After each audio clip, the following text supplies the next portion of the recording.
หมดเตรียมตัวกราบพระทำวัดเย็นครับทั้งหมดกราบพระพร้อมกันครับกราบกราบกราบกราบบารมีธรรมพ่อแม่ครูบาอาจารย์ครับ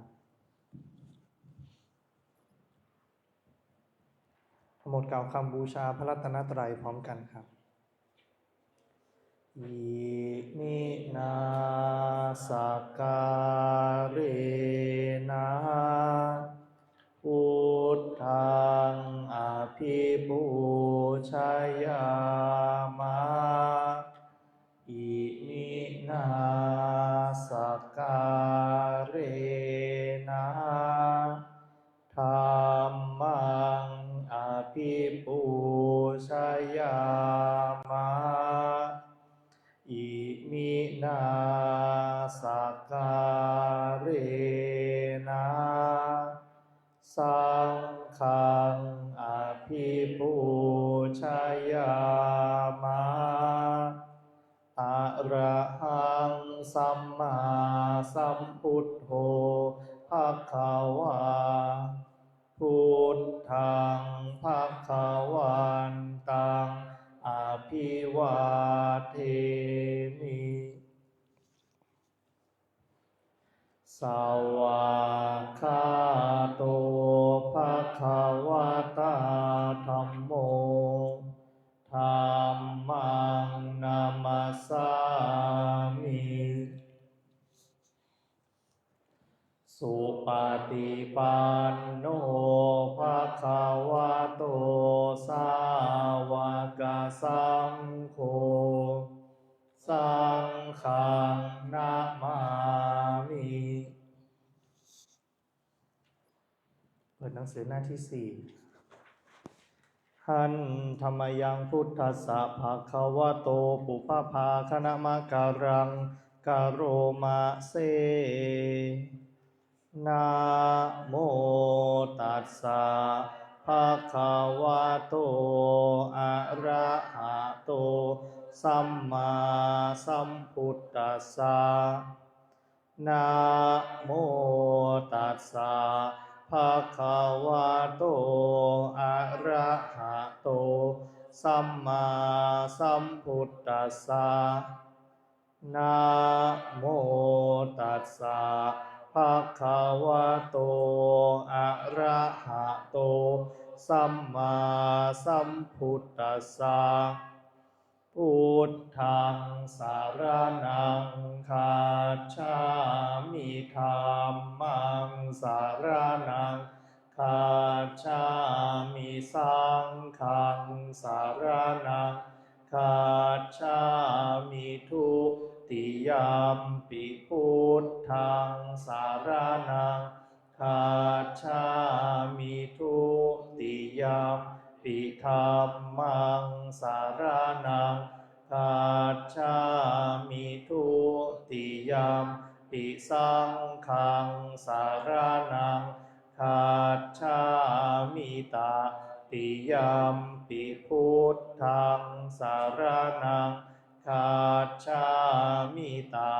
ติยัมปิธัมมังสารนังคัจฉามิตติยัมปิสังฆังสารนังคัจฉามิธรรมที่พระพุทธเจ้าทรงแสดงไว้เพื่อประโยชน์ของสัตว์โลกเป็นธรรมที่เห็นได้ยากยิ่งสำหรับธรรมที่จะกล่าวต่อไปนี้เป็นธรรมที่สามารถกระทำความสงบอันประเสริฐและสามารถประทานซึ่งสมบัติทั้งปวงเป็นเครื่องสงบเหตุร้ายทั้งปวงเป็นเครื่องป้องกันอมนุษย์และยักษ์เป็นเครื่องระงับความตายก่อนกำหนดเวลาเป็นเครื่องขจัดความเศร้าโศกและโรคเป็นเครื่องย่ำยีกำลังของข้าศึก เป็นเครื่องจำเริญชัยชนะแด่พระราชาเป็นเครื่องนำสิ่งที่ไม่น่าปรารถนาทั้งปวงออกไปเป็นธรรมอันประเสริฐข้าพระเจ้าจากแสดงคุณธรรมเช่นนั้นตามสภาพที่เป็นจริงนาทีใดมีผู้กล่าววาจาสรรเสริญพระคุณอันประเสริฐของพระรัตนตรัยด้วยจิตที่เลื่อมใสนาทีนั้นความสุขความสบายและความสวัสดีย่อมมีแก่ผู้นั้นตลอดกาลทุกเมื่อเปิดหนังสือไปหน้าที่8ครับหันธรรมยังปฏิจจสมุปบาทธัมเมสุอิทัปปัจจยตาทิธรรมปะทังพนามาเสอิทาภิกขเวอริยสาวโกปฏิจจสมุปบาทันเยวะสาธุกังโยนิโสมนัสสิกโรติภิกษุทั้งหลายอริยสาวกในธรรมวินัยนี้ย่อมกระทำไว้ในใจโดยแยบคายเป็นอย่างดีซึ่งปฏิจจสมุปบาทนั้นเทียวดังนี้ว่าอิมัสสมิงสติอิดังโหติเมื่อสิ่งนี้มีสิ่งนี้ย่อมมีอิมัสสุปาทาอิทังอุปัชชติเพราะความเกิดขึ้นแห่งสิ่งนี้สิ่งนี้จึงเกิดขึ้นอิมัสสมิงอสติอิทังนะโหติเมื่อสิ่งนี้ไม่มีสิ่งนี้ย่อมไม่มีอิมัสสนิโรธาอิทังนิรุชชติเพราะความดับไปแห่งสิ่งนี้สิ่งนี้จึงดับไปยะทิทังได้แก่สิ่งเหล่านี้คืออวิชชาปัจจยาสังขาราเพราะมีอวิชชาเป็นปัจจัยจึงมีสังขารทั้งหลายสังขาราปัจจยาวิญญาณังเพราะมีสังขารเป็นปัจจัยจึงมีวิญญาณวิญญาณปัจจยานามรูปังเพราะมีวิญญาณเป็นปัจจัยจึงมีนามรูปนามรูปปัจจยาสาลายตนังเพราะมีนามรูปเป็นปัจจัยจึงมีสาลายตนะสาลายตนะปัจจยาภัสโสเพราะมีสาลายตนะเป็นปัจจัยจึงมีผัสสะผัสสะปัจจยาเวทนาเพราะมีผัสสะเป็นปัจจัยจึงมีเวทนาเวทนาปัจจยาตัณหาเพราะมีเวทนาเป็นปัจจัยจึงมีตัณหาตัณหาปัจจยาอุปาทานังเพราะมีตัณหาเป็นปัจจัยจึงมีอุปาทานอุปาทานาปัจจยาภะโวเพราะมีอุปาทานเป็นปัจจัยจึงมีภพภาวะปัจจยาชาติเพราะมีภพเป็นปัจจัยจึงมีชาติชาติปัจจยาชรามรณังโสกปริเทวะทุกขโทมนัสสุปายาสาสัมภวันติเพราะมีชาติเป็นปัจจัยชรามรณะโสกปริเทวะทุกขโทมนัสอุปายาสะทางหลายจึงเกิดขึ้นครบถ้วนเอวะเมตัสสะเกวลัสสะโพ ทุกขขันธัสสะสมุทัยโยโหติความเกิดขึ้นพร้อมแห่งกองทุกข์ทั้งสิ้นนี้ย่อมมีด้วยอาการอย่างนี้อวิชชายตะเววะอะเสสะวิราคะนิโรธาสังขาระนิโรโธเพราะความจางคลายดับไปโดยไม่เหลือแห่งอวิชชานั้นเทียวจึงมีความดับแห่งสังขารสังขาระนิโรธาวิญญาณนิโรโธเพราะมีความดับแห่งสังขารจึงมีความดับแห่งวิญญาณวิญญาณนิโรธานามรูปนิโรโธเพราะมีความดับแห่งวิญญาณจึงมีความดับแห่งนามรูปนามรูปนิโรธาสลายตนะนิโรโธเพราะมีความดับแห่งนามรูปจึงมีความดับแห่งสลายตนะสลายตนะนิโรธาผัสสะนิโรโธเพราะมีความดับแห่งสลายตนะจึงมีความดับแห่งผัสสะผัสสะนิโรธาเวทนานิโรโธเพราะมีความดับแห่งผัสสะจึงมีความดับแห่งเวทนาเวทนานิโรธาตัณหานิโรโธเพราะมีความดับแห่งเวทนาจึงมีความดับแห่งตัณหาตัณหานิโรธาอุปาทานานิโรโธเพราะมีความดับแห่งตัณหาจึงมีความดับแห่งอุปาทานอุปาทานานิโรธาภวะนิโรโธเพราะมีความดับแห่งอุปาทานจึงมีความดับแห่งภพภาวะนิโรธาชาตินิโรโธเพราะมีความดับแห่งภพจึงมีความดับแห่งชาติชาตินิโรธาชรามรณัง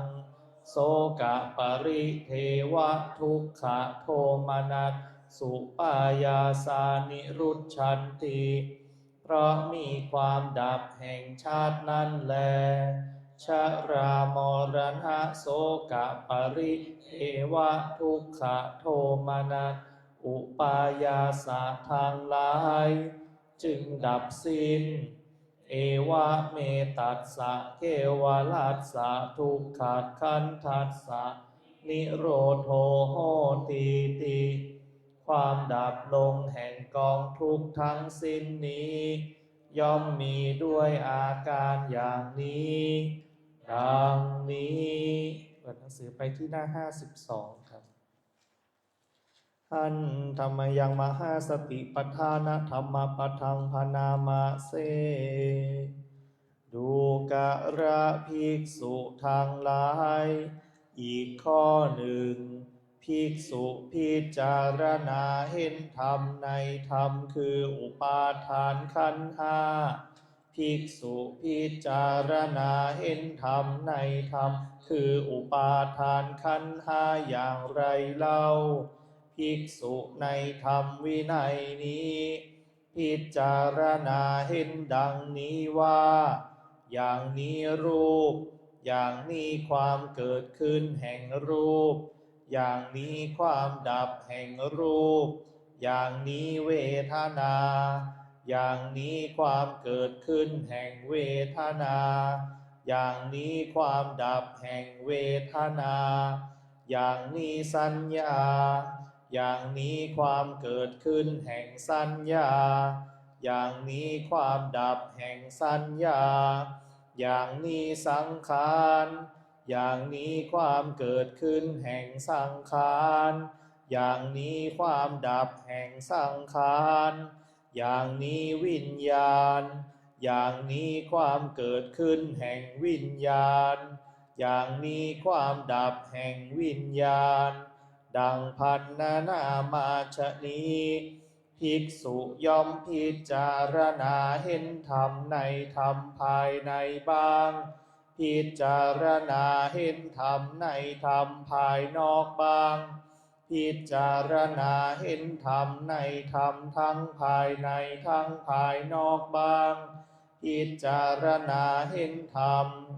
คือความเกิดขึ้นในธรรมบ้างพิจารณาเห็นธรรมคือความเสื่อมในธรรมบ้างพิจารณาเห็นธรรมคือทั้งความเกิดขึ้นทั้งความเสื่อมในธรรมบ้างย่อมอยู่อีกอย่างหนึ่งสติของเธอที่ตั้งมั่นอยู่ว่าธรรมมีอยู่ก็เพียงสักว่าความรู้เพียงสักว่าอาศัยระลึกเท่านั้นเธอเป็นผู้อันตัณหาและทิฏฐิไม่อาศัยอยู่แล้วและไม่ถือมั่นอะไรอะไรในโลกดูกระภิกษุทั้งหลายอย่างนี้แลภิกษุชื่อว่า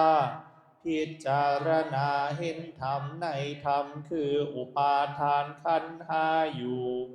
ดูกระภิกษุทั้งหลายอีกข้อหนึ่งภิกษุพิจารณาเห็นธรรมในธรรมคืออายตนะภายในและภายนอกหกภิกษุพิจารณาเห็นธรรมในธรรมคืออายตนะภายในและภายนอกหกอย่างไรเล่าภิกษุในธรรมวินัยนี้ย่อมรู้จักในตารู้จักรูปและรู้จักในตาและรูปทั้งสองนั้นอันเป็นที่อาศัยบังเกิดของสังโยชน์หนึ่งสังโยชน์ที่ยังไม่เกิดจะเกิดขึ้นด้วยประการใดย่อมรู้ชัดประการนั้นด้วยสังโยชน์ที่เกิดขึ้นแล้วจะละเสียได้ด้วยประการใดย่อมรู้ชัดประการนั้นด้วยสังโยชน์ที่ละได้แล้วจะไม่เกิดขึ้นต่อไปด้วยประการใดย่อมรู้ชัดประการนั้นด้วยภิกษุย่อมรู้จักหูรู้จักเสียงและรู้จักหูและเสียงทั้งสองนั้นภิกษุย่อมรู้จักจมูกรู้จักกลิ่นและรู้จักจมูกและกลิ่นทั้งสองนั้นภิกษุย่อมรู้จักลิ้นรู้จักรสและรู้จักลิ้นและรสทั้งสองนั้นภิกษุย่อมรู้จักกายรู้จักสิ่งที่จะพึงถูกต้องด้วยกายและรู้จักกายและสิ่งที่จะพึงถูกต้องด้วยกายทั้งสองนั้นภิกษุย่อมรู้จักใจรู้จักธรรมารมณ์และรู้จักใจและธรรมารมณ์ทั้งสองนั้นอันเป็นที่อาศัยบังเกิดของสังโยชน์หนึ่งสังโยชน์ที่ยังไม่เกิดจะเกิดขึ้นด้วยประการใดย่อมรู้ชัดประการนั้นด้วยสังโยชน์ที่เกิดขึ้นแล้วจะละเสียได้ด้วยประการใดย่อมรู้ชัดประการนั้นด้วยสังโยชน์ที่ละได้แล้วจะไม่เกิดขึ้นต่อไปด้วยประการใดย่อมรู้ชัดประการนั้นด้วยดังพันนามาชนี้ภิกษุย่อมพิจารณาเห็นธรรมในธรรมภายในบ้างพิจารณาเห็นธรรมในธรรมภายนอกบ้างพิจารณาเห็นธรรมในธรรมทั้งภายในทั้งภายนอกบ้างพิจารณาเห็นธรรมคือความเกิดขึ้นในธรรมบ้างพิจารณาเห็นธรรมคือความเสื่อมในธรรมบ้างพิจารณาเห็นธรรม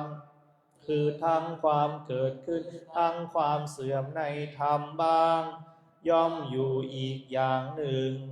สติของเธอที่ตั้งมั่นอยู่ว่าธรรมมีอยู่ก็เพียงสักว่าความรู้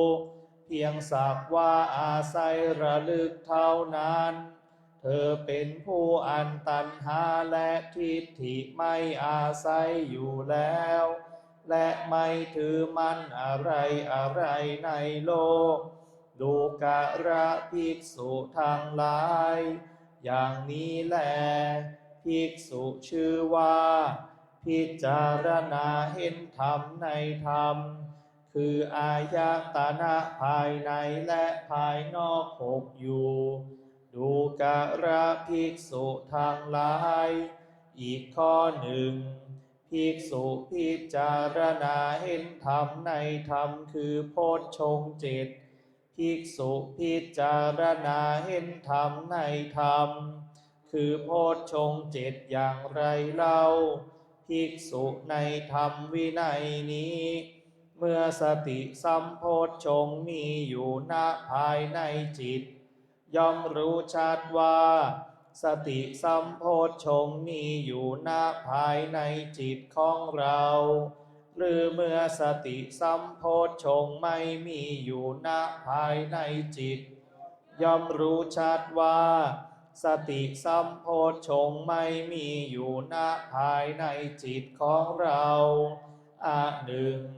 สติสัมโพชฌงค์ที่ยังไม่เกิดจะเกิดขึ้นด้วยประการใดย่อมรู้ชัดประการนั้นด้วยสติสัมโพชฌงค์ที่เกิดขึ้นแล้วจะเจริญบริบูรณ์ด้วยประการใดย่อมรู้ชัดประการนั้นด้วยอีกอย่างหนึ่งเมื่อธรรมวิจยสัมโพชฌงค์มีอยู่ณภายในจิตย่อมรู้ชัดว่าธรรมวิจยสัมโพชฌงค์มีอยู่ณภายในจิตของเรา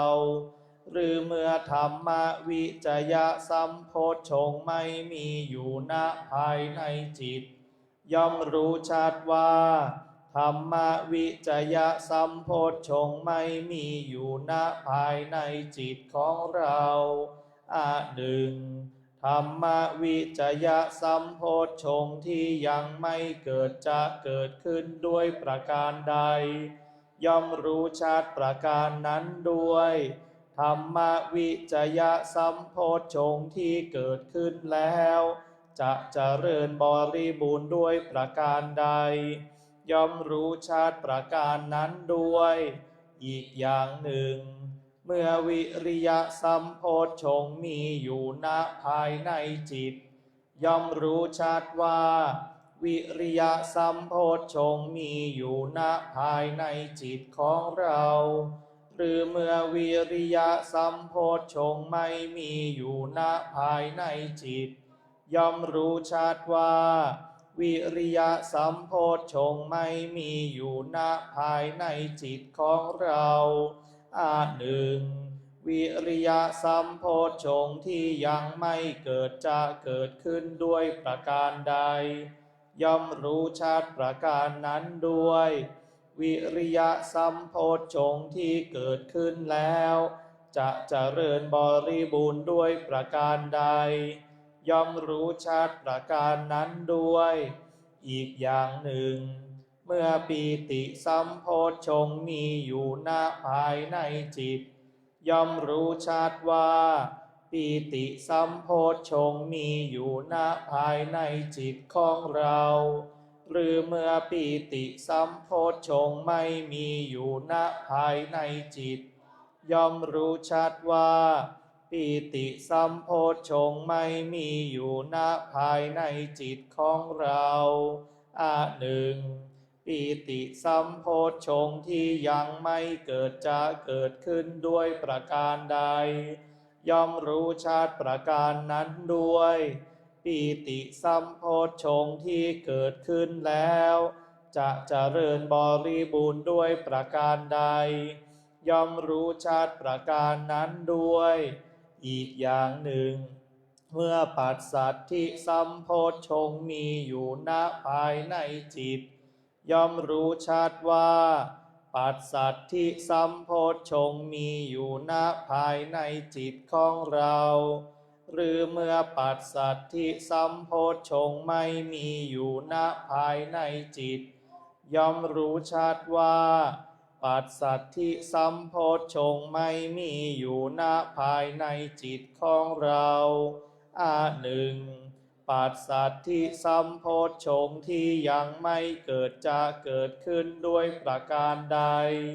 ย่อมรู้ชัดประการนั้นด้วยปัสสัทธิสัมโพชฌงค์ที่เกิดขึ้นแล้วจะเจริญบริบูรณ์ด้วยประการใดย่อมรู้ชัดประการนั้นด้วยอีกอย่างหนึ่งเมื่อสมาธิสัมโพชฌงค์มีอยู่ณภายในจิตย่อมรู้ชัดว่าสมาธิสัมโพชฌงค์มีอยู่ณภายในจิตของเราหรือเมื่อสมาธิสัมโพชฌงค์ไม่มีอยู่ณภายในจิตย่อมรู้ชัดว่าสมาธิสัมโพชฌงค์ไม่มีอยู่ณภายในจิตของเราหนึ่งสมาธิสัมโพชฌงค์ที่ยังไม่เกิดจะเกิดขึ้นด้วยประการใดย่อมรู้ชัดประการนั้นด้วยสมาธิสัมโพชฌงค์ที่เกิดขึ้นแล้วจะเจริญบริบูรณ์ด้วยประการใดย่อมรู้ชัดประการนั้นด้วยอีกอย่างหนึ่งเมื่ออุเบกขาสัมโพชฌงค์มีอยู่ณภายในจิตย่อมรู้ชัดว่าอุเบกขาสัมโพชฌงค์มีอยู่ณภายในจิตของเราหรือเมื่ออุเบกขาสัมโพชฌงค์ไม่มีอยู่ณภายในจิตย่อมรู้ชัดว่าอุเบกขาสัมโพชฌงค์ไม่มีอยู่ณภายในจิตของเราหนึ่งอุเบกขาสัมโพชฌงค์ที่ยังไม่เกิดจะเกิดขึ้นด้วยประการใดย่อมรู้ชัดประการนั้นด้วยอุเบกขาสัมโพชฌงค์ที่เกิดขึ้นแล้วจะเจริญบริบูรณ์ด้วยประการใด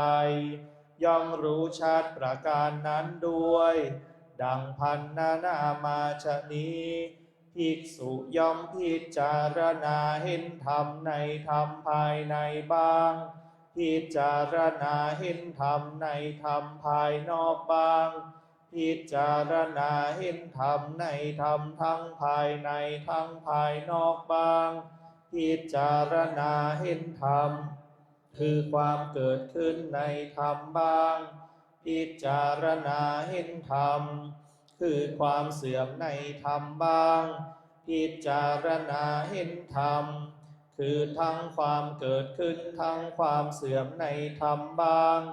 ย่อมอยู่อีกอย่างหนึ่งสติของเธอที่ตั้งมั่นอยู่ว่าธรรมมีอยู่ก็เพียงสักว่าความรู้เพียงสักว่าอาศัยระลึกเท่านั้นเธอเป็นผู้อันตัณหาและทิฏฐิไม่อาศัยอยู่แล้วและไม่ถือมั่นอะไรอะไรในโลกดูการะภิกษุทั้งหลายอย่างนี้แลภิกษุชื่อว่าพิจารณาเห็นธรรมในธรรมคือโพชฌงค์เจ็ดอยู่เปิดหนังสือหน้า89ชายันโตโพธิยามุนเลสากายานังนันติวัตาโนเอตวังวิจัยโยโหหิจัยยสุจัยยามังคาอปาราจิตตาปัลลังเกสีเสปัฏฐาวิโปกาเรอาภิเสสัพพพุทธานังอาคาปโตปะโมทาติสุนักขัตตังสุมังคาสุปาพาตังสุโหติตังสุขาโนสุโมหุตโตจะสุยิตังพรหมจาริสุปาทาขีนังกายกัมมังวาจากัม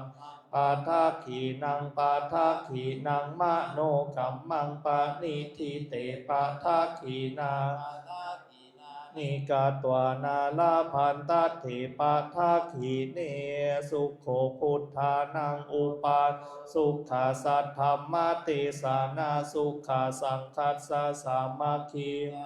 ทานังตาโปสุโขคาติโยเสโทชะเนตัสสามิงเยโคตาปาติชาวิชาจารณะสัมปันโนโสเสโทเทวามนุษย์เศรษฐิวาตาปาติอาทิโจรติมาภาจันทิมาสันนัทโทคติโยตาปาติชายิตาปาติพระมโน